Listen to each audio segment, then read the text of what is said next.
Hello there everybody and a warm welcome to the Lark Rise reception classes. Due to the current situation, we couldn't have you in as we normally would for an open afternoon and visits. So we thought we'd do a little presentation here to share with you some information. So my name is Holly Marriott and I am the Robin class teacher and lower school lead, which means I also overview nursery and year one. Also in Robin class, we will have Linda, who's one of the early years practitioners. You might recognise her from Breakfast Club and After School Club if you have children in the school at the moment. We're also going to have Simon in Robin class and we're anticipating that she'll be with us in the afternoons. The other reception class is called Goldfinch class this year. It used to be Kingfisher, but we've had a really exciting change of our birds this year.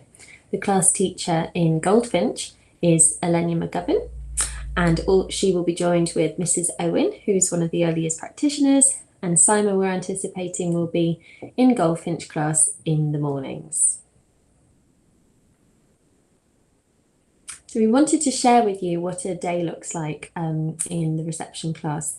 So at the moment, children arrive at 8:45 and parents stay with them to help put their coats away, make lunch choices, do some self-registration, which might be hanging their bird name on a tree and finding their name card to sign in and write their name with the help of the grown-up. We're not sure if this will be possible in September, but we're hoping we can do something similar. But we find it's really important for parents to be able to see the classroom and see the activities that are going on in the class, so that after school you're able to talk to your child about what you saw in the class. So at 9 o'clock, we bring a little shaker, signalling that it's time for parents to leave. And then we have registration and a phonics session. We follow the letters and sounds scheme of phonics, and Miss McGovern will be talking to you about that shortly. After our phonics session, we have what we call discovery time.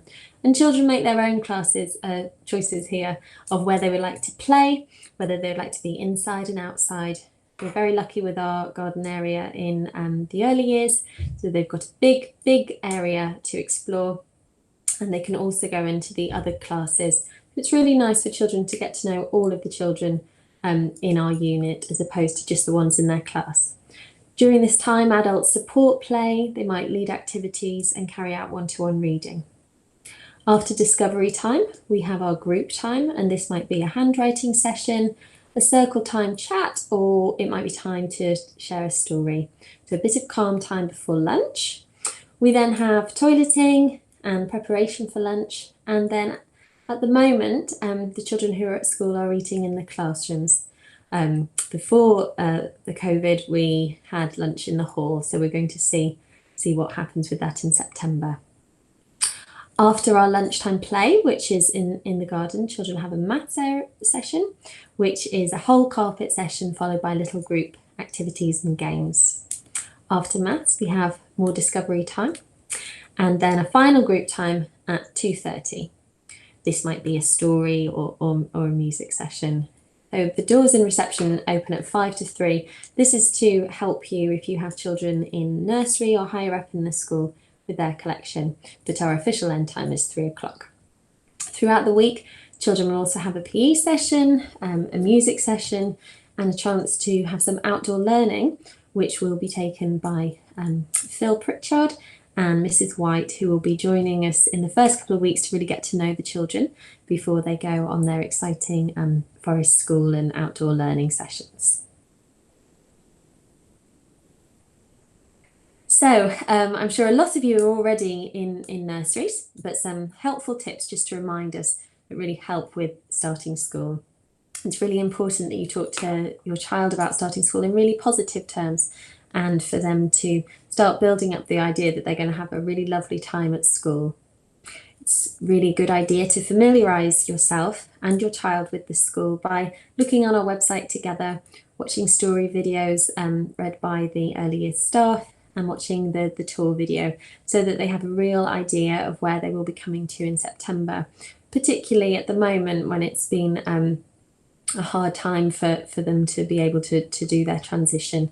It's a good idea to walk to school or cycle, practice the route that you're going to take so that it's not a shock in September. Over the summer holidays, sometimes bedtimes can slip, so it's a really good idea to try and maintain those really healthy bedtime and waking habits over the holidays, particularly the last couple of weeks, because school starts at 8:45 and children need to be used to getting up early in the morning and being at school on time. We do have a real emphasis on getting to school on time because it's really nice for children to all arrive at the same time. Children can feel a little bit uncomfortable if they're arriving after everybody else, and also so that they get their really important phonics session at 9 o'clock. So you can help us over the summer holidays, and particularly help empower your child by developing their independence.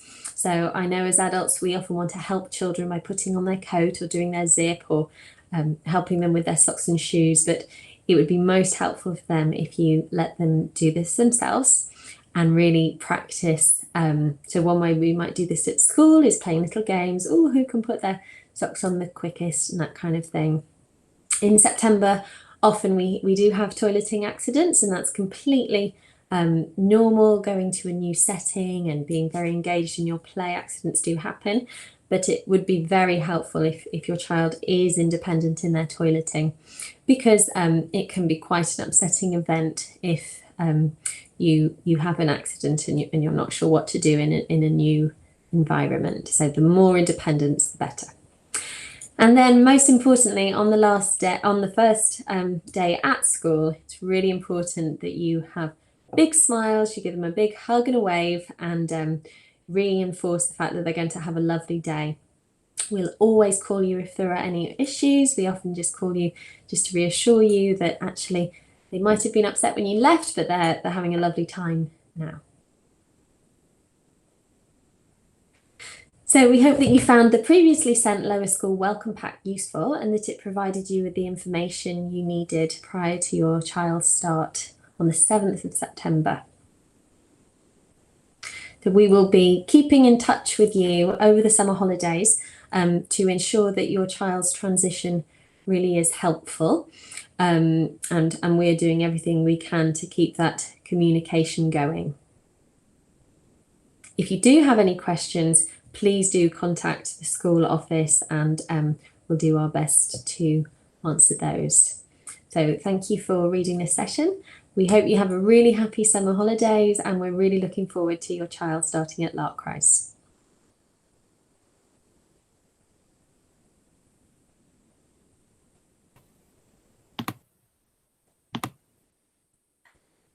Okay. Is that okay? Yeah. I should have passed over to you, shouldn't I? Did I? It's all right. I'll stop recording this bit. Okay.